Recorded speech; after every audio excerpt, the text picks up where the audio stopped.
அம்மை அரிப்பு. அம்மை போட்ட நேரம் அரிப்பு வந்துச்சுன்னா தொடவே முடியாது. தொட்டால் எல்லா இடமும் அந்த கொப்பளங்கள் வெடிச்சோன்னா ரொம்ப வலி இருக்கும், காய்ச்சல் தாங்க முடியாது. அந்த நேரத்துக்கான மருத்துவம் செய்யணும்.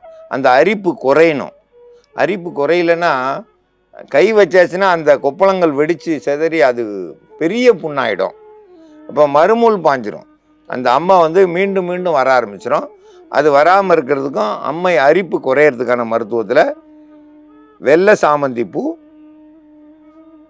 வில்வ இலை, மஞ்சள், கடுக்காய் இதெல்லாம் கூட்டு கலவையாக சேர்ந்து இப்போ நம்ம மருந்தாக தயாரிக்க போகிறோம்.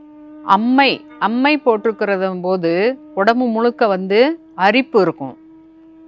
உடம்பு முழுக்க அரிப்பு ஏன் வருதுனாக்கா, அந்த சிறு சிறு பொக்குளங்கள் அதிக சூட்டுனால ரொம்ப முதல்ல உடம்புல காய்ச்சல் வரும். காய்ச்சல் வந்ததுக்கு அப்புறம் அதிக சூடாகும், எரிச்சல் தாங்க முடியாமல் இருந்து அதுக்கப்புறம் சின்ன அரிப்பு மாதிரி ரேஸ் அரிப்பு வரும். அதுக்கப்புறம் பொக்குளங்களாக வந்துடும் உடம்புல. அந்த பொக்குளங்கள் ரொம்ப அரிப்பாக இருக்கும். அப்போல்லாம் அதை சொரிஞ்சு விட்டாங்கனாக்கா அந்த தண்ணி படுற இடமெல்லாம் பார்த்தீங்கன்னாக்கா பொக்குளமாக வரும். அம்மை போட்டிருக்கிறப்போ சின்ன பிள்ளைங்களுக்காக இருந்தாலும் சரி, பெரியவங்களுக்காக இருந்தாலும் சரி, அந்த அம்மை பொக்குளங்களை நம்ம உடச்சி விடக்கூடாது. சொரிஞ்சு விட்டாங்கனாக்கா அந்த புண்ணு பெருசாக தழும்பாக மாறிடும். அந்த அம்மை தழும்பு சில பேருக்கு முகங்கள்ல எல்லாம் பார்த்தீங்கன்னாக்கா அசிங்கமாக இருக்கும். அந்த அரிப்பை கட்டுப்படுத்தக்கூடிய தன்மை, அரிப்பும் எரிச்சலும் சேர்ந்தே இருக்கும். அதை கட்டுப்படுத்தக்கூடிய தன்மையை கொண்டு வரக்கூடியது இந்த வில்வ இலை. குழந்தைங்களாக இருந்தாலும் பெரியவங்களாக இருந்தாலும் அப்போ கையை வச்சு சொரிஞ்சு விடக்கூடாது.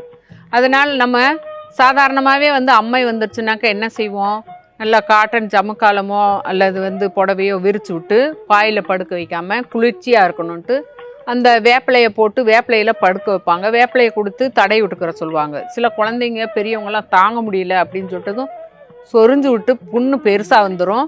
திரும்ப அந்த தண்ணிப்பட்ட இடத்துலலாம் பொக்குளங்கள் வந்துச்சுன்னா மறுமுள் பாஞ்சிருச்சு அப்படின்னு சொல்லுவாங்க. மறுமுள்னா திரும்பவும் கொப்பளங்கள் ஆறி இருந்தது பழையபடிக்கும் கொப்பளங்களாக வரும்.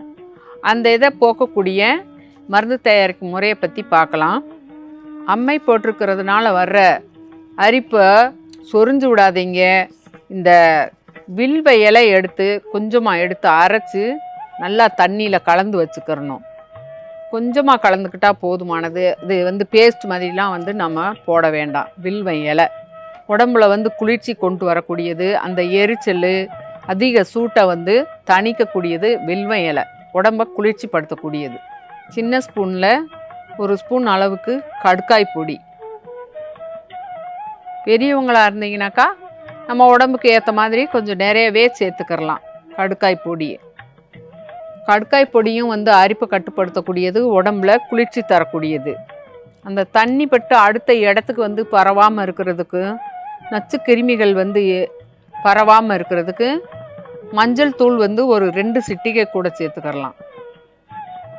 இப்போ இதை நல்லா கலந்து வச்சுட்டு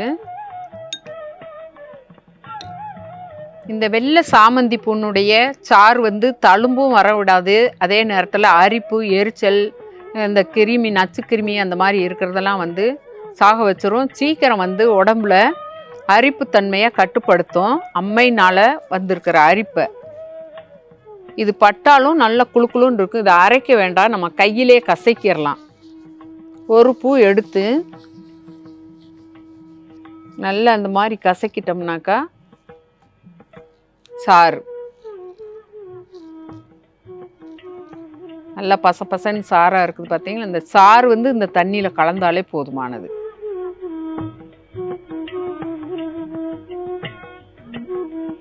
வெள்ளை சாமந்தி பூவுக்கு அம்மைனால் வர்ற அரிப்பை கட்டுப்படுத்தக்கூடியது, எரிச்சலை உடனே போக்கக்கூடிய தன்மை, தழும்புகளை வர விடாது. அந்த தன்மை இந்த வெள்ளை சாமந்தி பூவுக்கு இருக்குது.